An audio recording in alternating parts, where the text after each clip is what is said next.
Olá, olá! Continuando a nossa leitura e comentário a respeito do meu trabalho de conclusão de curso da Pedagogia Waldorf, que eu realizei junto ao Instituto Clarice Lispector de Juiz de Fora. E o meu trabalho ele tem o título de O Fazer da Casa, um instrumento de autoeducação, de educar. Todo vídeo eu começo com uma pequena pergunta, um ponto de reflexão para que a gente caminhe através do tema que está vindo. Como já falei anteriormente, nesse capítulo, e explico daqui a pouco por quê, vou entrar um pouco com histórias, né? Falar um pouco nesse ponto, né? Do capítulo 3 do meu trabalho. E eis que me surge a pergunta que é assim: você ouvia histórias quando era criança? Você que está vendo esse vídeo? Qualquer história, não precisa ser contos de fadas. Existia algum adulto na sua presença, perto de você, que lhe contava histórias? Qualquer tipo de história. Você tinha esse adulto, essa referência? A gente fica com isso, tá bem? Preciso fazer um breve comentário, né, no porquê que as histórias estão entrando aqui. Então, como o título do trabalho fala, que a ideia é a autoeducação e o educar, existem muitas ferramentas dentro da pedagogia Waldorf, né, que é o alicerce desse trabalho, de onde que eu estou vindo, dentro da antroposofia ainda mais. Existem muitas ferramentas de autoeducação e de educar. As histórias, elas são ferramentas muito utilizadas, principalmente no primeiro setênio, as histórias dos contos de fadas. E dentro do decorrer dessa criança, dentro de uma escola Waldorf, né, ela entrando, né, numa normalidade, sem uma necessidade maior, entrando com 4 anos e saindo com 18 ou quase 18, né, se ela acompanhar, quando ela sai no 12º ano, ela ouve muitas histórias, e essas histórias elas vão se transformando dentro do currículo, conforme a necessidade deste ser, né, conforme a idade dele. Eles não continuam vindo contos de fadas até o 12º, né? Os contos de fadas, eles são ferramentas de educar para o primeiro setênio e início do segundo. Depois vão surgindo outros tipos de histórias, como as fábulas, como as lendas, como as... né, existem vários outros tipos de histórias, agora me fugiu. E elas vão percorrendo, elas vão caminhando com este ser na escola. Inclusive, depois de um tempo, depois de um tempo não, desde sempre, a matéria que é passada para a criança, ela é contada através de história, criança ou adolescente. Mas isso é para outro ponto. Os contos de fadas, eles entram, e as histórias curativas, eles entram como ferramenta de educar esse ser, que é isso, e de autoeducação. Eles são extremamente benéficos também para nós adultos, se utilizados de maneira correta. E como as histórias também são pontos, é um ponto em que eu estudo bastante, eu resolvi colocá-la dentro desse trabalho de conclusão de curso justamente por isso. Porque essas duas ferramentas, eu tenho para mim que essas duas ferramentas, que é o fazer da casa e as histórias, elas são ferramentas muito fáceis de qualquer pessoa ter para trabalhar a autoeducação e para trabalhar o educar da criança. Tá bem? Então, vamos lá. Voltando ao nosso trabalho, ao meu trabalho. Ainda dentro do capítulo 3, Contos de Fada e Histórias Curativas. Outra vivência no âmbito sutil que se pode oferecer às crianças são os contos de fadas e as histórias curativas. Steiner faz uma belíssima descrição da fonte de onde vêm os contos de fadas e descreve como podem ser usados como ferramentas pelos educadores. Abre aspas. Há muitas coisas que fazem parecer ousadia falar justamente sobre a poesia dos contos de fadas à luz da pesquisa espiritual.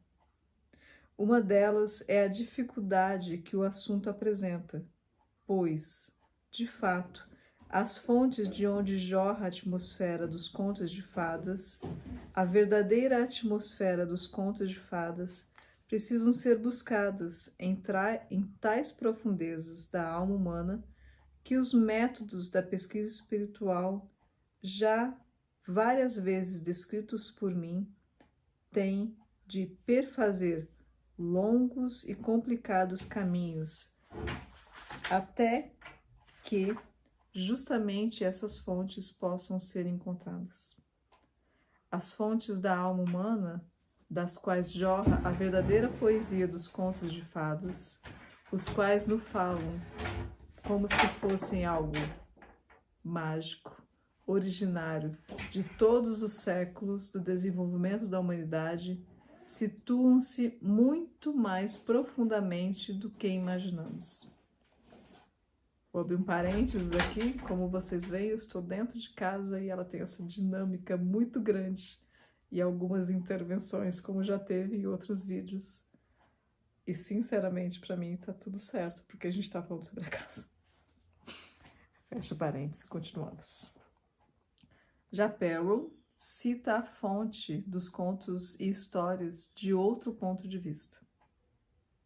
Em muitas culturas tradicionais da história humana, os velhos sábios usaram naturalmente metáforas e histórias em seu papel de mentores e guias para as crianças de suas tribos e comunidades, usando contos de sabedoria para guiar e estimular comportamento.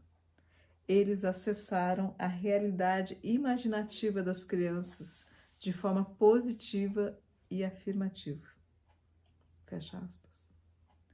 Apesar de ambas serem histórias, essas proporcionam ferramentas diferentes aos educadores.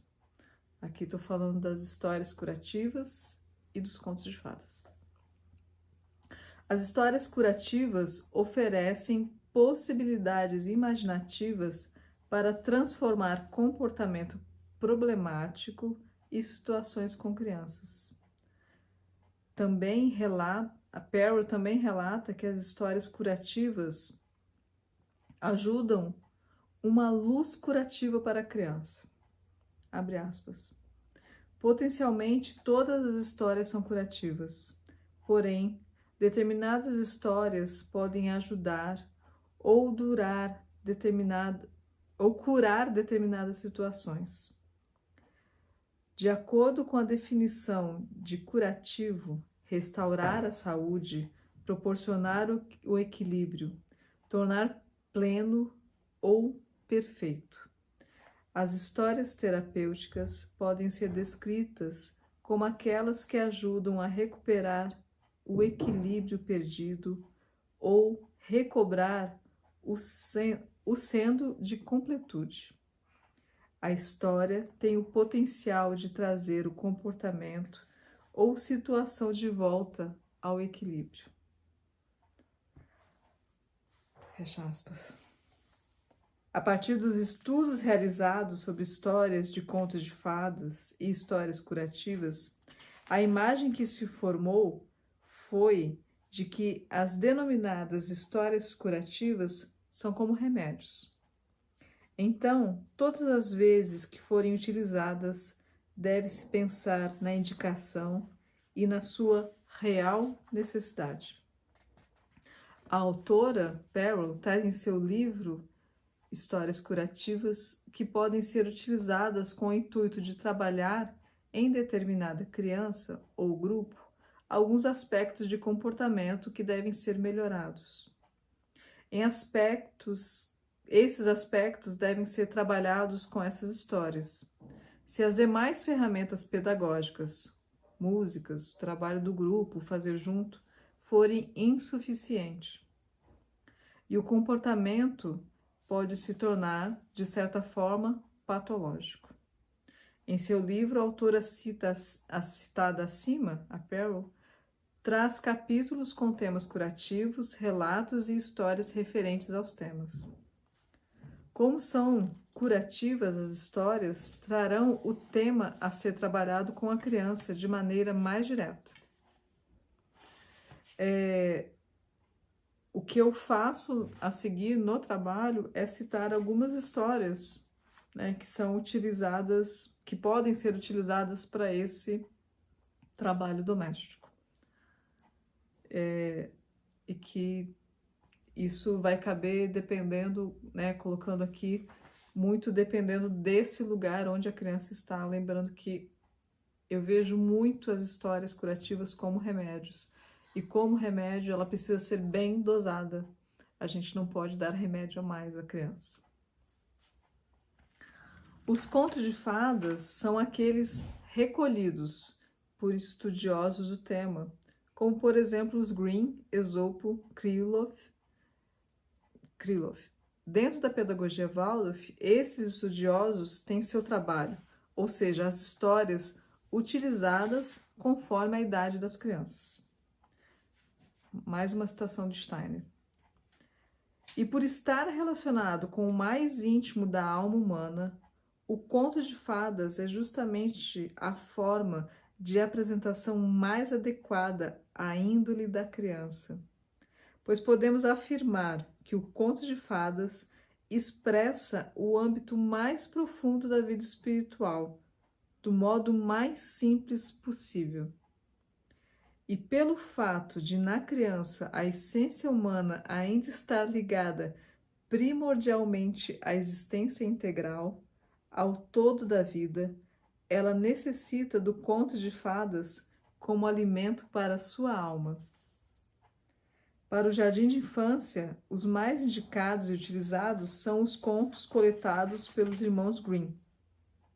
Steiner relata que os contos coletados por eles são um bem comum às almas das crianças.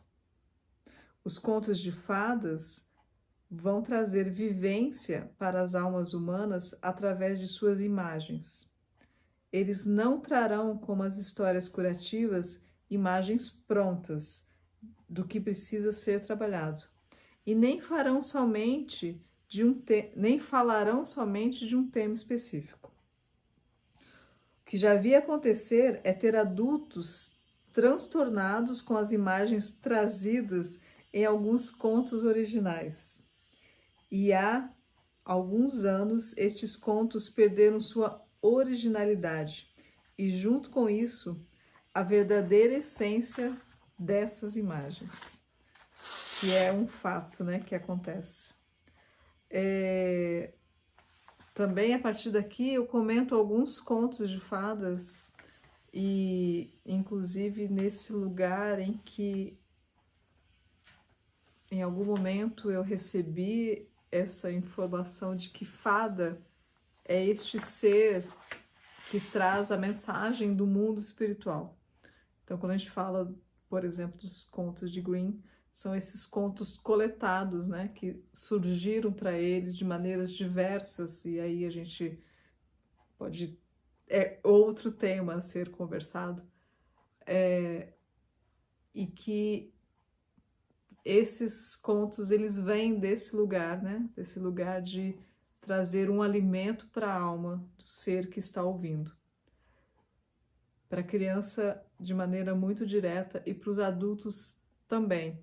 É uma ferramenta excelente de autoeducação e de cura. Estamos quase acabando o meu trabalho. O capítulo 3 acaba aqui. Obrigada, gente.